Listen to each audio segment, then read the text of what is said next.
Perfect palazzo pant बनाने के 10 golden tips. अगर आपने ये 10 गोल्डन टिप्स फॉलो कर लिए तो आप बिगनर हो या कम कपड़ा हो, कुछ भी हो, आप परफेक्ट प्लाजो पैंट एक ही बार में तैयार कर लेंगी।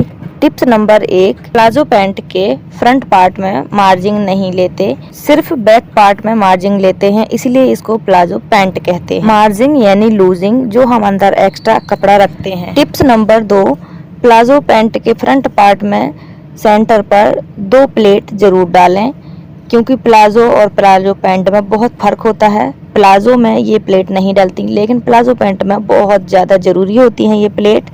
जो प्लेट नहीं डालते उनकी परफेक्ट प्लाजो पैंट कभी नहीं बनती। टिप्स नंबर 3, जितना कपड़ा हिप्स के लिए रखते हैं उतना ही आसन के लिए रखते हैं, उतना ही थाइट के लिए रखते हैं। जैसे कि अगर आपकी हिप्स 15 है तो आसन भी 15 होगा, थाइट भी 15 होगी, यानी कि 15 बाई 15 का एक स्क्वायर बॉक्स बनाएंगे। अगर आप ये टिप्स से फॉलो करते हैं तो आपकी प्लाजो पैंट कभी खराब नहीं होगी। टिप्स नंबर 4, तैयार आसन। नेफा बनाने के बाद हमारा फाइनल आसन होता है, उसकी लंबाई 13 से 14 होनी चाहिए। अगर आपकी हिप्स 20 है, 30 है या 40 है, 40 हिप्स तक तैयार आसन हमारा 13 ही होना चाहिए, इससे ज़्यादा नहीं होना चाहिए।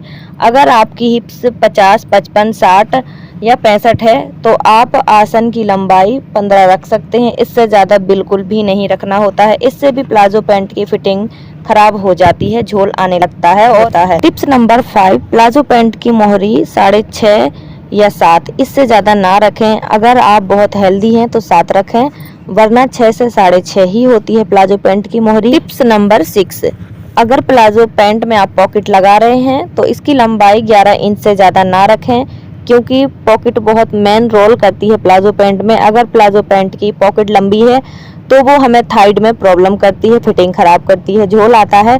तो 11 इंच से लंबाई पॉकेट की ज़्यादा ना रखें। प्लाजो पैंट में पॉकेट हमेशा फ्रंट पार्ट के राइट साइड ही लगानी चाहिए। टिप्स नंबर 7, प्लाजो पैंट में 4 इंच कपड़ा छोड़कर फिर पॉकेट लगाएं, इसके बाद आप इलास्टिक डाल सकते हैं, तो आपको कभी भी गड़बड़ी नहीं होगी पॉकेट लगाने में। लेंथ में 4 इंच छोड़ दीजिए और फिर आप अपनी पॉकेट लगाइए।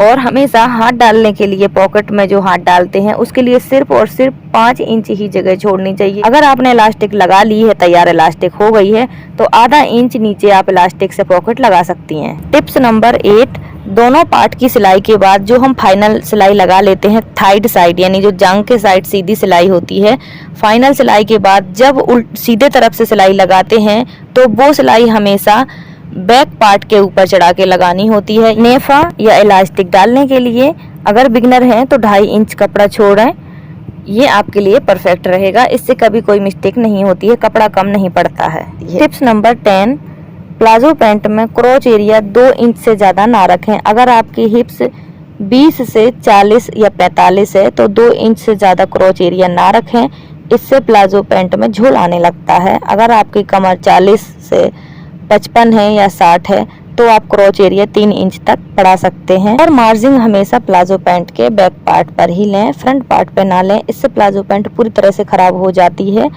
तो ये 10 गोल्डन टिप्स आपको कैसे लगे कमेंट करके ज़रूर से बताएं।